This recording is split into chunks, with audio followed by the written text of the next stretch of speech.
हरे कृष्णा। एक मासूम की गर्दन पे आप चाकू चला देते हैं, खून बहता है, वो तड़प तड़प के मर जाता है और आप एक दूसरे को गले लगाकर ईद मुबारक कहते हैं, हैप्पी ईद। किसी मासूम की निर्मम हत्या करके आप हैप्पी ईद बोलते हैं, ईद मुबारक। और उन जानवरों में शामिल है बकरी, भैंस और गाय। जी हाँ, गौ माता, हमारी गौ माता। और ये बात कर रहे हैं हम अपने भारत की। हाँ, नियम है, सरकार ने बहुत ही सख्त नियम बनाए हैं इसके ऊपर, एनिमल्स क्रूएलिटी के ऊपर। इतने सख्त नियम हैं कि आप अगर सुनेंगे तो हंस हंस के आपके पेट में दर्द हो जाएगा। तो आज हम चर्चा करने वाले हैं कि ये जो ईद, बकरी ईद जिसे जनरली बोला जाता है, इसे क्यों मनाया जाता है और सरकार ने क्या नियम बनाए हैं जानवरों को लेकर, एनिमल्स क्रूएलिटी को लेकर। इस पर हम चर्चा करेंगे। साधु संग सर्व शस्त्र काय, लोभ मात्र साधु संग सर्व सिद्धि है। तो इस्लाम में एक प्रॉफिट अब्राहिम हुए, उनके पुत्र हुए इस्माइल। तो प्रॉफिट अब्राहिम भगवान के बहुत अच्छे भक्त थे। तो उनको एक दिन स्वप्न में अल्लाह ने बोला कि तुमको सबसे ज्यादा प्यारा क्या है मेरे बाद? मुझे सबसे ज्यादा प्यारा मेरा पुत्र है, मेरा बेटा इस्माइल। क्या तुम उसकी बलिदानी दे सकते हो? क्या तुम उसको बलिदान कर सकते हो? Can you sacrifice your son for मी? सुबह उठे, अपने बेटे से बोला कि ऐसे ऐसे मेरे को स्वप्न आया है और ऐसा ऐसा मुझे आदेश मिला है। पुत्र भी अच्छा था, डिवोटेड था, तो उन्होंने बोला कि ठीक है पिताजी, अगर ऐसा आपको आदेश मिला है ऑलमाइटी से तो आप ऐसा कर दीजिए, मैं तैयार हूं बलिदान देने के लिए। आंख में पट्टी बांध दिया, बोला ताकि आप कर नहीं पाएंगे तो आप आंख में पट्टी बांध लीजिए। जैसे ही वो उनकी गर्दन उड़ाने जा रहे थे अपने पुत्र इस्माइल की, वैसे ही अल्लाह ताला ने उनको हटा के वहां पे बकरी रख दिया और बकरी की गर्दन कट गई। जनरली वो टेस्ट कर रहे थे, जो अलमाइटी लॉर्ड थे, वो टेस्ट कर रहे थे अब्राहिम को कि क्या ये मेरी बात मानता है? Is he surrendered to me to that extent that he can sacrifice his son for me. तो वो इंसिडेंट था और वहां से शुरू हुई ये प्रथा बकरी ईद मनाने की या ईद अल अधा।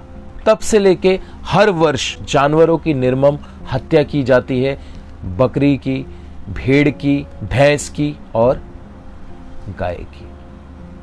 अब्राहिम तो अपने बेटे का सेक्रीफाइस कर रहे थे। क्या आप में इतने गट्स हैं कि आप अपने बेटे का सेक्रीफाइस कर पाए? नहीं, क्योंकि आपको यकीन ही नहीं है कि अल्लाह आकर आपके बेटे को भी रिप्लेस कर देंगे। इसलिए आपने ये प्रथा बना दी कि आप उन मासूम जानवरों की हत्या करने लगे। वाह! और लॉजिक क्या देते हैं कि ये जो ब्लड और ये मीट होता है, ये नहीं जाता भगवान तक, ये नहीं जाता अल्लाह ताला तक, ये नहीं जाता, वहां पाइटी जाती है। वाह वाह, व्हाट अ ब्यूटी। खैर, इस पे हम अधिक चर्चा नहीं करेंगे, जस्ट हमने आपको एक ओवरव्यू बता दिया कि क्या है ये फेस्टिवल, क्योंकि ऑफ कोर्स आप लोगों को नहीं पता होगा, काफी लोगों को। तो क्या है ये फेस्टिवल, क्यों मनाया जाता है, क्यों सेलिब्रेट किया जाता है। अब आते हैं अपने लॉ के ऊपर कि क्या एनिमल क्रूएलिटी के ऊपर कोई लॉ बनाया है, कोई संविधान है भारत में? जी हाँ, बिल्कुल संविधान है। इतना सख्त संविधान है कि आप सुन नहीं पाएंगे।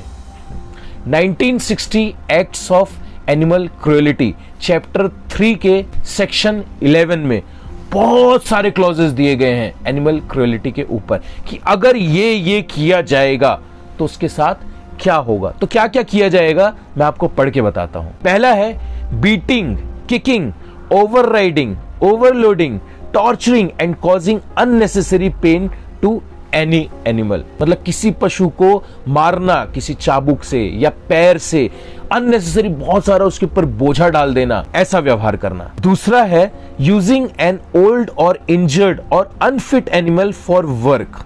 इसका मतलब है कि कोई बूढ़ा जानवर जो वृद्ध हो चुका है या जो फिट नहीं है या बीमार है, उससे आप कोई कार्य ले रहे हैं, जैसा कि अभी हम केदारनाथ में भी देख रहे हैं कि वो बिल्कुल हताश हो चुके हैं, वो जो खच्चर हैं, घोड़े हैं, बार बार फिर भी उनको ऊपर नीचे किया जाता है और बेचारे अंत में मृत्यु को प्राप्त हो रहे हैं। तीसरा है एडमिनिस्ट्रिंग एन इंजूरियस ड्रग और मेडिसिन टू एनी एनिमल, मतलब कि किसी पशु को आप कोई ड्रग्स या कोई दवाई दे रहे हैं जो कि उसके हेल्थ के लिए ठीक नहीं है। चौथा, carrying an animal in any vehicle in a way that causes it pain and discomfort, मतलब कि किसी पशु को आप ट्रांसपोर्ट कर रहे हैं एक जगह से दूसरी जगह और ट्रांसपोर्टेशन के समय उसको कोई कष्ट हो रहा है, तकलीफ हो रही है, डिस्कम्फर्ट। आप लोग सुनिएगा, पूरा सुनिएगा, ये जो बता रहे हैं पूरा नहीं बताएंगे, कुछ बता रहे हैं आपको, और लास्ट में इसकी क्या सजा है वो जरूर सुनिएगा आप लोग, आपके रोंगटे खड़े हो जाएंगे, इतनी खतरनाक सजा है इसकी। पांचवा है keeping any animal in a cage where it doesn't have reasonable opportunity of movement, मतलब कि किसी पशु को एक पिंजरे में रखना जहां पर वो हिल ना सके या उसको पूरा सराउंडिंग जो है वहां से हवा ना आ पाए। Keeping an animal in total and habitual confinement with no reasonable opportunity to exercise, being an owner failing to provide the animal with sufficient food, drink और shelter, offering for sale an animal which is suffering pain due to mutilation, starvation, thirst, overcrowding or other ill treatment, organizing, keeping, using or managing any place for animal fighting, और ऐसे बहुत सारे clauses हैं। आपको पता है इसकी सजा क्या है? जस्ट गेस, आप लोग गेस करिए क्या हो सकती है अगर ऐसा किसी पशु के साथ व्यवहार हो रहा है तो इसकी सजा क्या होगी? गेस करिए, चलिए बताइए कितने रुपए का फाइन होगा?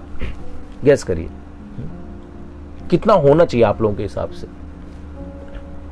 1 करोड़ बहुत ज्यादा हो गया, 1 लाख ये भी बहुत ज्यादा है, 50,000 50,000 तो होना चाहिए, ज्यादा है ये भी, 20,000, 10,000, 5,000, 2,000, 1,000, 500 रुपए, 100 रुपए, 50 रुपए, 20 रुपए, 10 रुपए।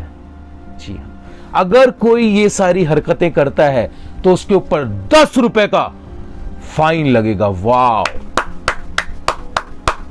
व्हाट अ लॉ, क्या लॉ बनाया है ना, बहुत खूबसूरत, राइट? पढ़ के बताता हूं मैं आपको। Treating animals cruelty is punishable with a fine of ₹10 which may extend to ₹50 on first conviction. On subsequent conviction within 3 years of a previous offense, it is punishable with a fine of ₹25, which may extend to ₹100 or imprisonment of 3 months or with both. ये नियम है हमारे देश में पशुओं के लिए। अरे हमारे देश में, जिस देश में हिंदू बहुसंख्यक हैं, उस देश में जब गौ माता, चूंकि गाय हमारी माता है, वो जब सुरक्षित नहीं है तो बाकी पशुओं का तो भूल जाइए भाई साहब। बहुत सारे ऑर्गेनाइजेशंस है जो झंडा लेकर चलते हैं आगे आगे, एनिमल्स क्रूएलिटी के ऊपर, बंद करो, कुत्ते के ऊपर अत्याचार हो गया, बिल्ली के ऊपर अत्याचार हो गया, बंद करो। लेकिन उनमें से अधिकतर लोग जब डिनर या लंच के लिए बैठते हैं तो उनके प्लेट में चिकन, मटन या बीफ होता है। अभी कुछ दिन पहले मैं देख रहा था, शिल्पा शेट्टी, आप सब लोग जानते होंगे, very famous actress Shilpa Shetty, PETA, जो पेटा आप लोग जानते हैं, जो जानवरों के वेलफेयर में काम करता है, वहां पर जाकर अपनी आवाज उठा रही थी। So I support PETA wholeheartedly in all their endeavors. I'm not as great as you guys.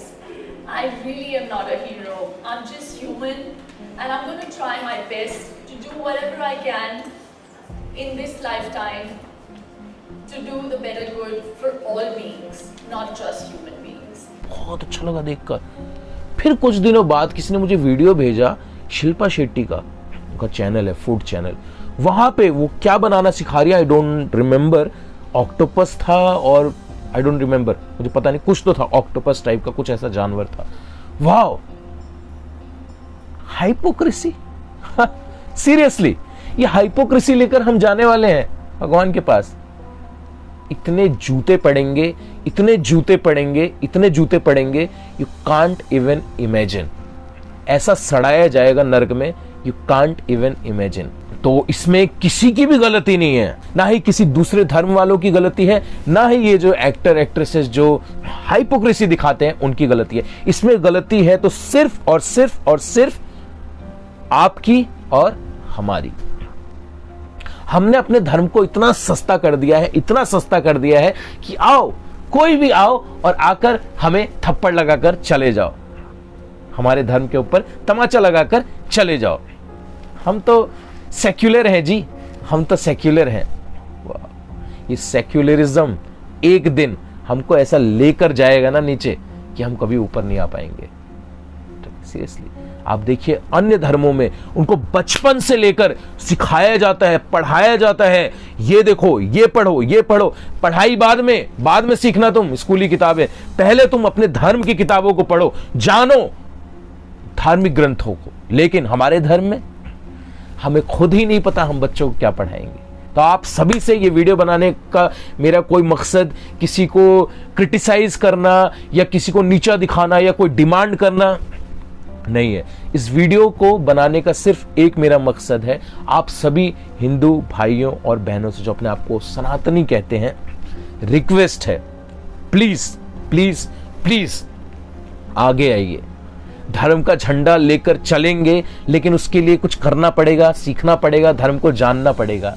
आप लोग सबसे पहले धर्म को जानिए, अपने धर्म ग्रंथों को जानिए, क्या क्या होता है, पढ़ना शुरू करिए। श्रीमद् भगवत गीता पढ़िए, श्रीमद् भागवतम पढ़िए। श्रीमद् भगवत गीता में 700 श्लोक होते हैं, नहीं पता ज्यादातर लोगों को। श्रीमद् भागवतम में 18,000 श्लोक है, नहीं पता। अरे हमें तो यही नहीं पता कि श्रीमद् भगवत गीता और श्रीमद् भागवतम अलग होती है। ये अलग होती है क्या? ऐसे लोग क्वेश्चन करते हैं।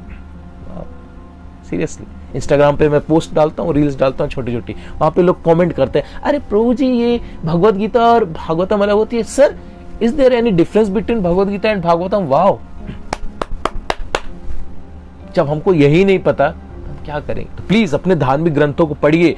इस कलयुग में भगवान का नाम जप एकमात्र उपाय है भगवान से अपना संपर्क जोड़ने का। हरेर नाम हरेर नाम हरेर नाम एव केवलम कलौ नास्त्यव नास्त्यव नास्त्यव गतिरन्यथा। सतयुग में जब 1 लाख वर्ष आयु होती थी मनुष्यों की, तपस्या करते थे हजारों साल, तब संपर्क बनता था, भगवत प्राप्ति होती थी। त्रेता युग आया, आयु घट के हो गई 10,000 वर्ष, तो क्या करते थे? यज्ञ करते थे, हवन करते, तब जाके भगवान की प्राप्ति होती थी। उसके बाद द्वापर युग आया, घट के आयु हो गई 1000 वर्ष, बड़े बड़े अर्चा विग्रह मंदिर बनाते, तब जाके भगवान की प्राप्ति होती। अब आया है कलयुग, 100 वर्ष आयु रह गई है, 100 ईयर्स ओनली, और वो भी घटती जा रही है, और कलयुग के अंत तक घट के 20 वर्ष मैक्सिमम हो जाएगी, शास्त्रों में लिखा हुआ है हमारे। यस, कलयुग में हरेर नाम 1 बार बोला, हरेर नाम 2 बार बोला, हरेर नाम 3 बार बोला, एम्फसाइज करके, चले जाओ चले जाओ, मैं बोल रहा हूं चले जाओ, एम्फसाइज करके जब 3 बार बोला जाता है, मतलब कि भैया इसके अलावा कुछ है ही नहीं। हरेर नाम हरेर नाम हरेर नाम, हरि का नाम हरि का नाम हरि का नाम। कलयुग में नास्त्यव, और कोई उपचार नहीं है, नास्त्यव और कोई उपचार नहीं है, नास्त्यव गतिरन्यथा, और कोई उपचार नहीं है। आए समझ में तुमको? शास्त्र बोल रहे हैं चिल्ला चिल्ला के, शास्त्रों में एम्फसाइज नहीं किया जाता किसी चीज को। शास्त्रों में एक बार जो लिख दिया पत्थर की लकीर है, हाँ भाई ये बिल्कुल परफेक्ट है। लेकिन अगर शास्त्रों में भी किसी चीज को एम्फसाइज किया जाता है तो इसका मतलब है अपना लो उसको, then there is no way to think around. और चीजों के बारे में सोचने की आवश्यकता नहीं है कि ये कर लूं या वो कर लूं, नहीं। और कली संतरण उपनिषद में बताया गया है हरि का नाम क्या है इस कलयुग में, क्या है? तारक मंत्र, हरे कृष्ण कृष्ण कृष्ण हरे हरे, हरे राम राम राम हरे हरे। तो इस महामंत्र का जप आप सभी सनातन भाई और बहन करिए, और अपने धार्मिक ग्रंथों का अध्ययन कीजिए। हमारी फ्री ऑनलाइन क्लासेस होती है वीकली भगवत गीता के ऊपर, आप लोग उससे भी जुड़ सकते हैं। नीचे हमने लिंक दिया है, आप लोग जाकर वहां पे जुड़ सकते हैं। Thank you so much. Hare Krishna.